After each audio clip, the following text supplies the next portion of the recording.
and have heard it and read it many times since. So it was a little easier than something brand new, but also because I thought about it a lot in conjunction with Shakespeare, even though it's not Shakespeare, in the last for the last semester.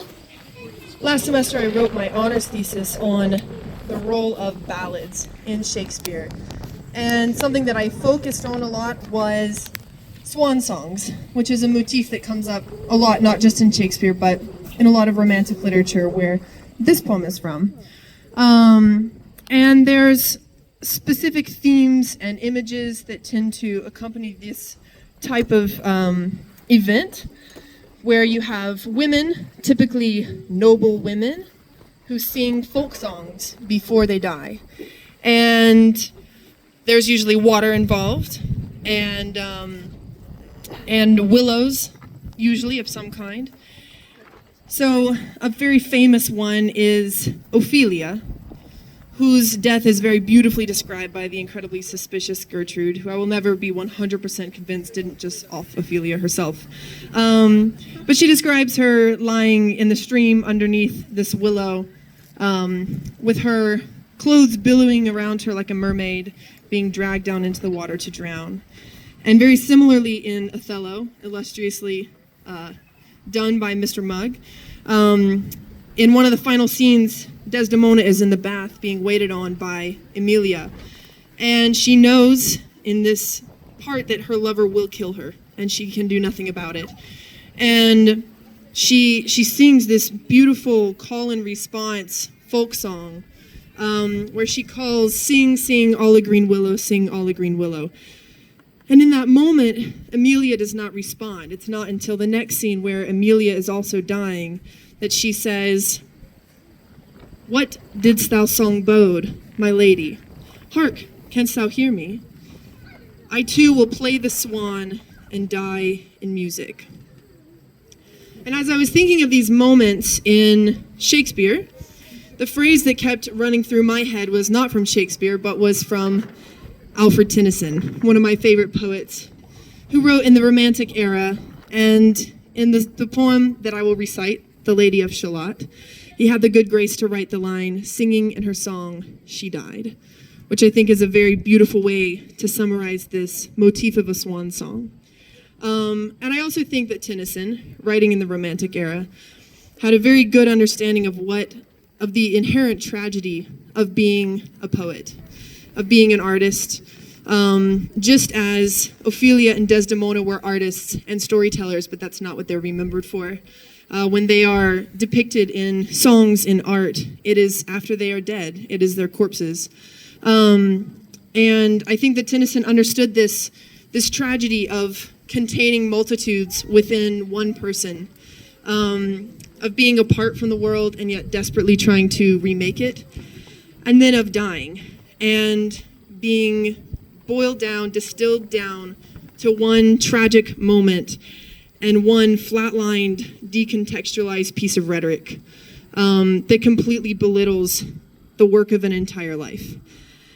And so that's what made me think more and more about The Lady of Shalott in this past couple of months, and I wanted to recreate it today. So this is The Lady of Shalott by Alfred Tennyson.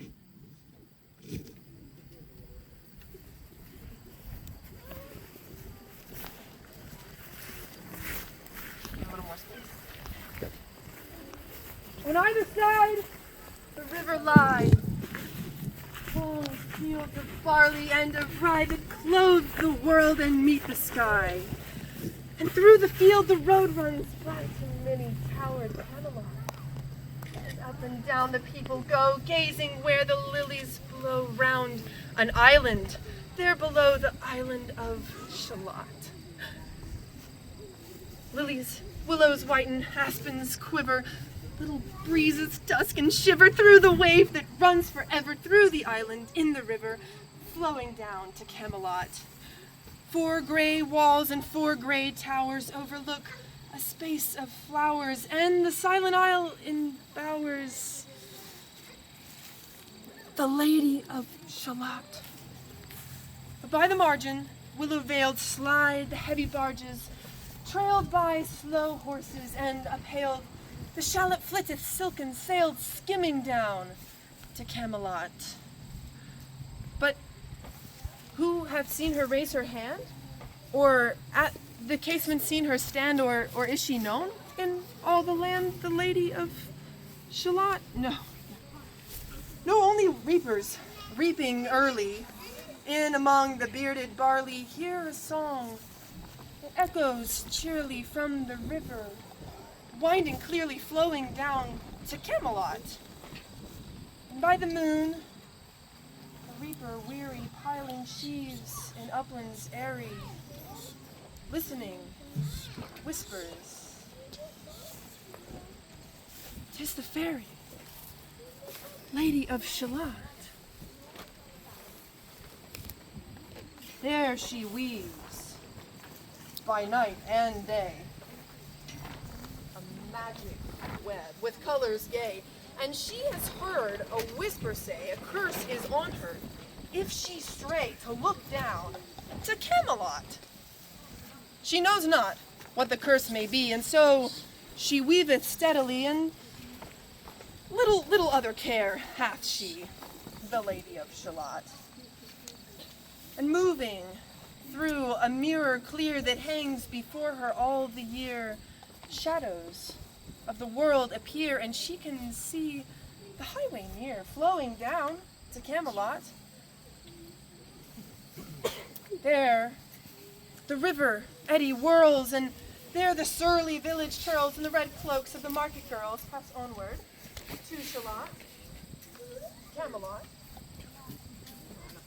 Sometimes a troop of damsels glad, and an abbot on an ambling pad, sometimes a curly shepherd lad, or a long-haired page in crimson clad pass onward to Shalott. And sometimes through the mirror blue the knights come riding, 2 by 2. She hath no loyal knight and true, the Lady of Shalott, but in her web she still delights to weave the mirror's magic sights.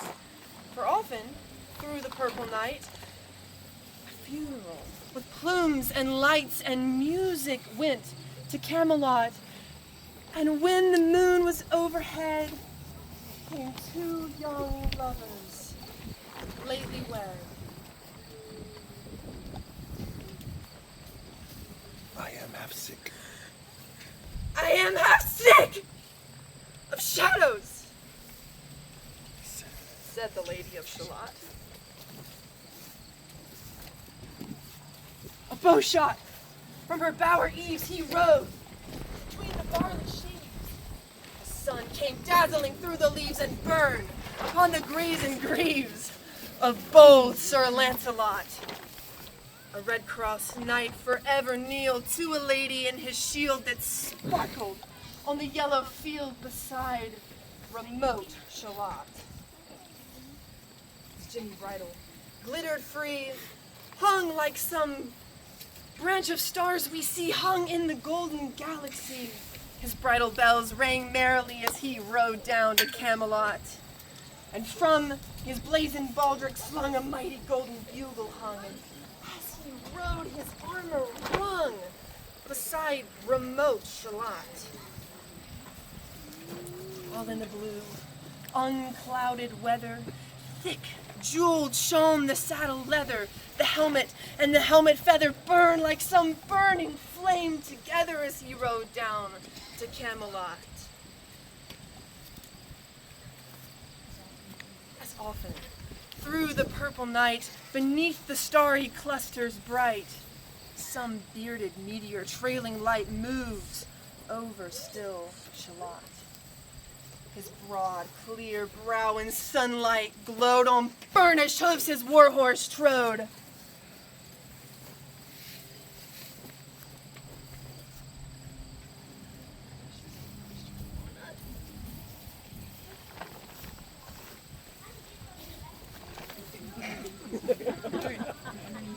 From underneath his curls as on he rode, as he rode down to Camelot. Bank. And from the river, he flashed into her crystal mirror. Tira-lira by the river, sang Sir Lancelot. She left the web. She left the loom. She made 3 paces through the room. She saw the willow bloom. She saw the helmet and the plume. She looked down. Camelot. Out flew the web and floated wide. The mirror cracked from side to side. A curse has come upon me, cried the lady of Shalott.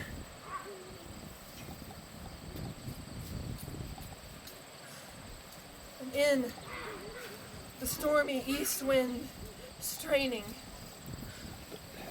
the pale yellow woods were waning, the river and his banks complaining, heavily the low sky raining over towered Camelot. Down she came and found a boat beneath the willow left afloat, and round about the prow she rode. The lady of Shalott. And in the river's dim expanse, like some bold seer in a trance, seeing all his bone mischance with a ghastly countenance, she looked down to Camelot. And at the closing of the day, she loosed the chain, and down she lay. And the broad stream bore her far away, the lady of Shalott. And as the boat head wound among the willowy hills and fields among, they heard her singing her last song. The lady of Shalott heard a carol, mournful, holy, chanted loudly, chanted slowly, till her blood was frozen slowly and her eyes were darkened, wholly turned to towered Camelot. And there she reached upon the tide, first house by the waterside. Singing in her song she died, the lady of Shalott. Under tower and balcony, by garden wall and gallery, a gleaming shape, she floated by dead, pale, beneath the houses high, silent, into Camelot. And out upon the wharfs they came, knight and burgher, lord and dame, and round the prow they read a name, the lady of Shalott. Who is this? And what is here? And in the lighted palace near died the sounds of royal cheer, and they crossed themselves for fear. All the knights of Camelot.